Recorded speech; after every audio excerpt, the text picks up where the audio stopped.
बिना विचारे जो करे सो पाछे पछताए, काम बिगाड़े आपनो और जग में होत हंसाए।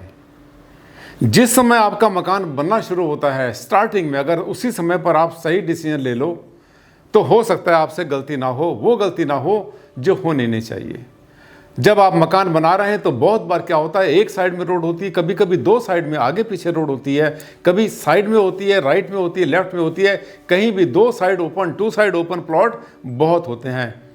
लेकिन समस्या कब आती है? समस्या तब आती है जब एक रोड ऊंची होगी, सरकार ने ऊंची कर दी, या आपने मकान बनाया तो एक रोड आपके बिल्कुल बराबर आ गई और पीछे की रोड आपकी ऊंची हो गई, या स्लोप है, कहीं पर ढलान है, वहां पर आपको समस्या आ जाती है। आगे पीछे की, राइट की और लेफ्ट की जो रोड होती है उसके सेट करने के लिए आपको बड़ी मशक्कत करनी पड़ती है और बहुत बार संभव ही नहीं हो पाता।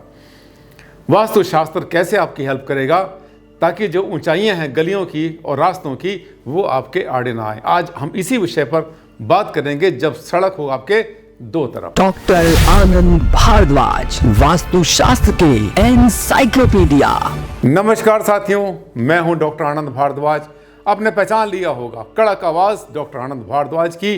डंके की चोट पर बोलते हैं और बताते हैं आपको वो सब बातें जो बातें आपको इंटरनेट पर नहीं मिलती, किताबों में भी मुश्किल से मिलती हैं। आप 50 ग्रंथ पढ़ लो, 10 पढ़ लो, 20 पढ़ लो, वो और डॉक्टर आनंद भारद्वाज की आप देख लो 100-200 वीडियो, बराबर है। सारा ज्ञान हमने देसी भाषा में आपसे शेयर किया। आज का टॉपिक बड़ा ज़बरदस्त होने वाला है। अगर आपके घर के दो साइड में रोड हैं, आगे पीछे हैं, या साइड में और आगे हैं, या साइड में और पीछे हैं, कहीं पर भी देखिए दो तरफ रोड, गली या सड़क पर लेवल का अंतर काफ़ी हो, साथ ही एंटी वास्तु हो तो क्या करे बंदा? भूपेंद्र सब्बरवाल, गोलाघाट, आसाम से लिखा है इन्होंने।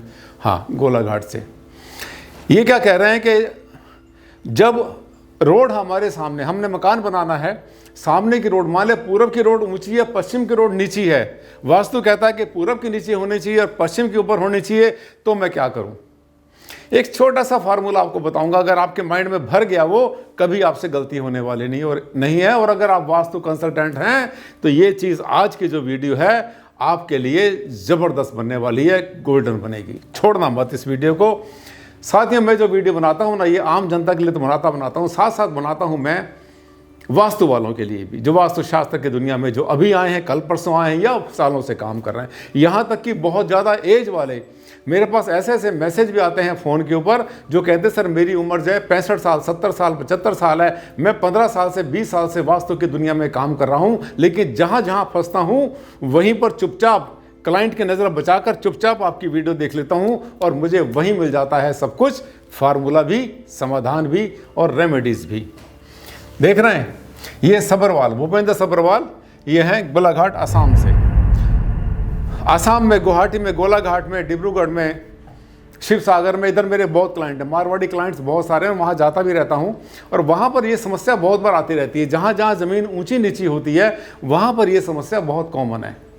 अब देखिए ये लिखा किसने है, ध्यान से देखना, ये है JSR वैष्णव। जय श्री राम। आपने एक बहुत बड़ा विषय आज तक अछूता छोड़ा हुआ है और वह है प्लॉट अथवा घर के पूर्वी व पश्चिमी दोनों दिशाओं में रास्तों का होना। दोनों रास्तों के स्तर की ऊंचाई में अत्यधिक असमानता, ऊपर नीचे, जैसे 3 से 10 फीट का अंतर। यदि गृह स्वामी दोनों ओर द्वार रखना चाहे तब क्या करना चाहिए? उपयुक्त स्थिति यदि उत्तर और दक्षिण के में मार्ग की अथवा 3 दिशाओं में असमान स्तर के मार्ग की हो तब क्या करना चाहिए? आशा है कि उपयुक्त विषय पर आप वीडियो अवश्य बनाएंगे। जय हिंद, वंदे मातरम। ये लिखा है, ये इन्हीं की भाषा है, ये वैष्णव जी की भाषा है। इन्होंने इस सवाल को 3 बार रिपीट किया। पहले लिखा, एक दिन के बाद फिर वो डाला, इन्होंने कॉपी करके पेश डाला, वही सवाल था, फिर डाला। तो मुझे ऐसा लगा कि ये समस्या तो औरों की भी है, आते रहते हैं सवाल मेरे पास। आइए करते हैं इसका समाधान। जहाँ चाहा वहाँ रहा। आज आपको रास्ता दिखाऊंगा मैं। ये देखिए, ऐसी कॉलोनियाँ होती हैं, जगह बनी होती है, रोड इधर से आई, इधर निकल गई, इधर आई तो इधर चले गई, आगे भी है, पीछे भी है। आम जो नॉर्मल जो लेवल होते हैं उसमें आपको कोई समस्या नहीं आती, लेकिन जहाँ पे अंतर बहुत ज़्यादा आए वहाँ पर समस्या आपको आ जाती है। ये देखिए, ऐसी स्थिति भी होती है इधर से रोड चली गई, इधर आ गई, कभी कभी ऊंची होती है, कभी नीची होती है। पहाड़ी रास्ते के ऊपर तो बहुत ज़्यादा समस्या होती है। देहरादून में, मसूरी में उधर जाता रहता हूँ। मेरे पहाड़ों में बहुत क्लाइंट्स हैं, जम्मू में जाते हैं, कश्मीर में जाते हैं, JNK में, नेपाल की पहाड़ियों में भी बहुत जगह पर, इवन सिक्किम, भूटान में भी मेरे बहुत सारे क्लाइंट्स हैं। तो अब जाते हैं वहाँ पर जाए देखने के लिए, तो तरह तरह की हमें नई नई चीज़ें मिलती हैं और बड़ी डिफ़िकल्ट मिलती हैं। कई बार तो इतनी मुश्किल होती है कि सोचते हैं कि इसे कैसे करें। ख़ास तरीके से हमें तब प्रॉब्लम ज़्यादा आती है जहाँ बड़े बड़े होटल बनने होते हैं पहाड़ों में। जितने पहाड़ हैं इंडिया में, मोस्टली जो है उनका ढलान दक्षिण की तरफ है और होना चाहिए उत्तर की तरफ, वो हो नहीं पाता। वहाँ पर जब होटल बनाते हैं तो वहाँ पर एक बहुत ख़ास फार्मूला यूज़ करते हैं। तो अगर आपका कोई भी साइट पहाड़ों में बनाते हैं, आप हिल स्टेशन में बनाते हैं, वहाँ पर हॉस्पिटल बनाते हैं, स्कूल बनाते हैं, या अपना होटल बनाते हैं, या कोई भी कॉमर्शियल जगह बनाते हैं, रेस्टोरेंट बनाते हैं, तो मेरी वो वीडियो देखना जो मैंने पहाड़ों के बारे में, हिल स्टेशन के बारे में, जहाँ ज़बरदस्त ढलान होता है। 10 फीट का नहीं, 50 फीट का सीधा स्लोप होता है, उसके लिए भी वीडियो बनाई है।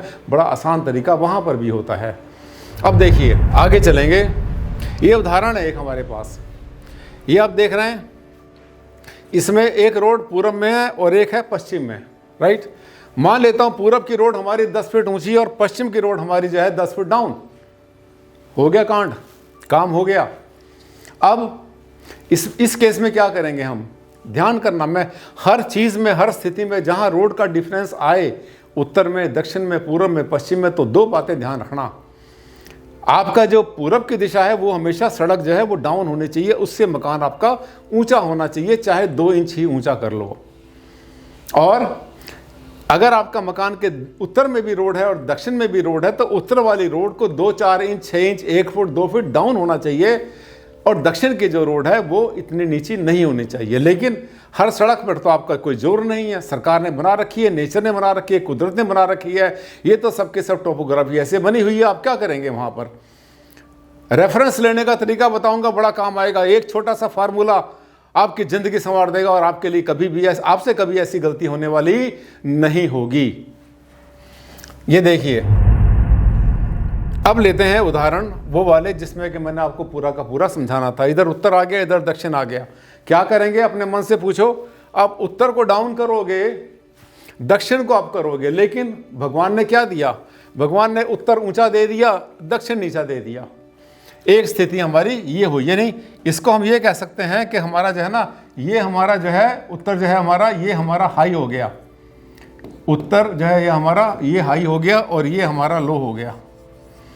ठीक है, ये रोड हमारी नीची हो गई, राइट। अब देखिए कैसे काम करना है आपने। ये देखिए, एक स्थिति वो निकली, एक स्थिति ये निकल आई।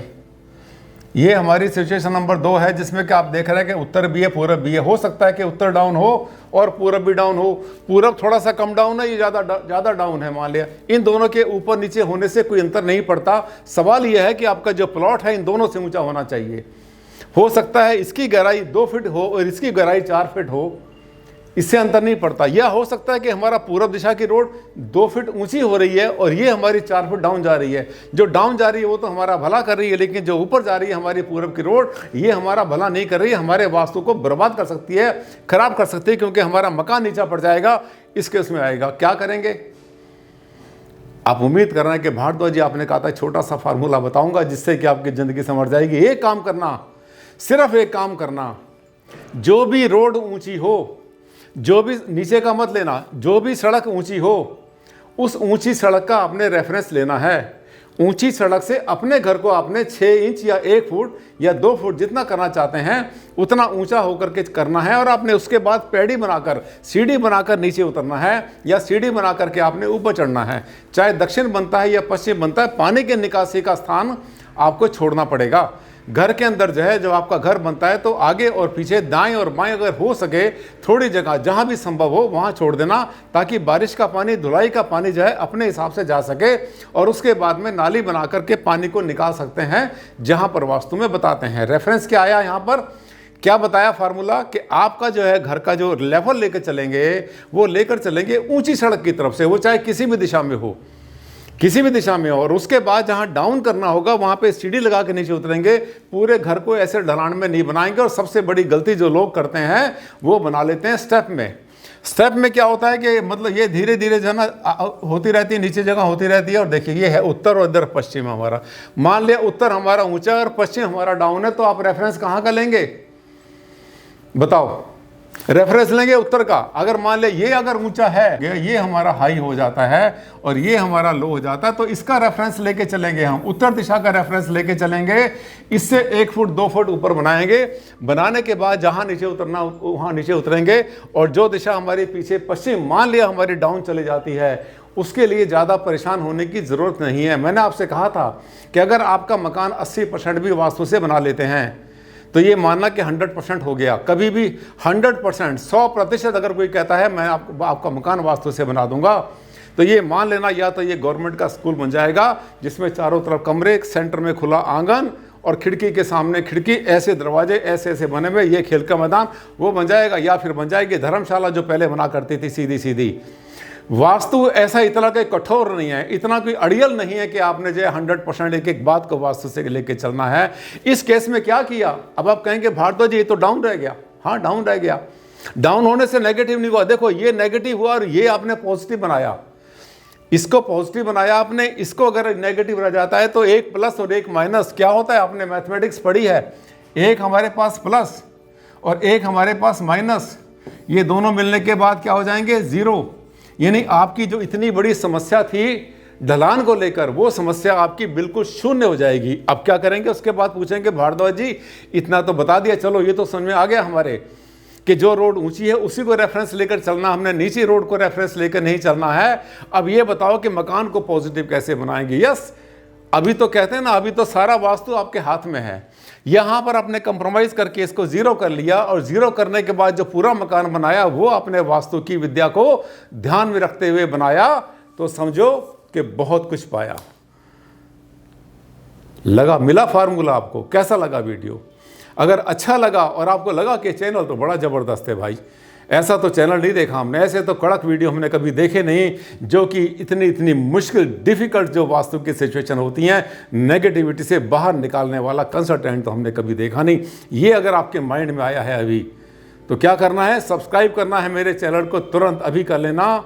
वरना तो मैंने जैसे पहले भी कहा था, ज़िंदगी के सफ़र में गुजर जाते हैं जो मुकाम, वो फिर नहीं आते। बाद में ढूंढते रह जाओगे कहाँ गई वीडियो। खास वीडियो, हज़ारों के हिसाब से वीडियो, लाखों के हिसाब से मेरे हैं फॉलोअर, ऑल ओवर वर्ल्ड सबसे बड़े चैनल में से एक चैनल। और हाँ, एक छोटी सी सूचना देना चाहता हूँ मैं फिर से।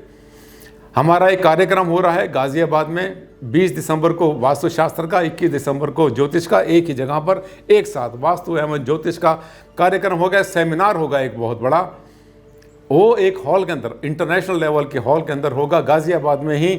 उसके बारे में विस्तृत सूचना आपको बहुत जल्दी मैं दूंगा अपने एक वीडियो में। और अगर आप आना चाहते हैं तो उसमें जो है ध्यान से सुनना और देखना, उसको पढ़ना और उसके बाद में अपना रजिस्ट्रेशन करवाना। रजिस्ट्रेशन करवाएंगे तभी आपको एंट्री मिलेगी। कोई फ़ीस उसमें नहीं लगती, एंट्री की कोई फ़ीस नहीं है। भोजन की वहाँ पर कोई फ़ीस नहीं होती। जो सुबह का चाय पानी होता है उसकी कोई फ़ीस नहीं। अगर दूर से आप आ रहे हैं और पहले से अगर सूचित कर देते हैं तो आपके वहाँ पर ठहरने का जो इंतज़ाम है वो भी किया जाता है, उसके भी कोई चार्जेस नहीं होते। एक अकेला, संभवतः अकेला प्रोग्राम ऐसा है पूरे वर्ल्ड के अंदर जिसमें कि आपकी जेब से एक पैसा भी खर्च नहीं होता। सबका सब खर्चा करती है मैनेजमेंट कमेटी। उसकी सूचना जल्दी मिलने वाली है, लेकिन अगर आप रजिस्ट्रेशन नहीं कराते हैं तो वहाँ पर एंट्री नहीं मिलती। उसकी सूचना जल्दी मिलेगी। आज का वीडियो कैसा लगा आपको बताना। वो जो प्रोग्राम हमारा जो गाज़ियाबाद में होगा ना, उस प्रोग्राम के अंदर जो है उसका जो चीफ गेस्ट होता हूँ वास्तुशास्त्र वाले दिन का, उसका चीफ गेस्ट मैं ही होता हूँ और उसमें मेरा वक्तव्य होता है। उसमें और भी वक्ता आते हैं बहुत सारे पूरे वर्ल्ड से, उनके भी वहाँ पर जो है लेक्चर होते हैं, उनका भी अपने अपने अनुभव शेयर करते हैं। एक गोल्डन चांस है, वो कभी छोड़ना नहीं आपने। और हाँ, रजिस्ट्रेशन करवा लेना, फिर से बता रहा हूँ मैं आपको। साथियों, आज के लिए बस इतना ही। अगर अच्छा लगा वीडियो तो शेयर कर देना सोशल मीडिया पर, और हाँ, लाइक करना मत भूलना। बहुत जल्द मुलाकात करता हूँ परसों आपसे इसी समय इसी स्थान पर, और आपको दूंगा मैं एक बहुत ज़बरदस्त नया टॉपिक, उसके बारे में बताऊंगा डिटेल से। तब तक के लिए दें मुझे इजाज़त। नमस्कार।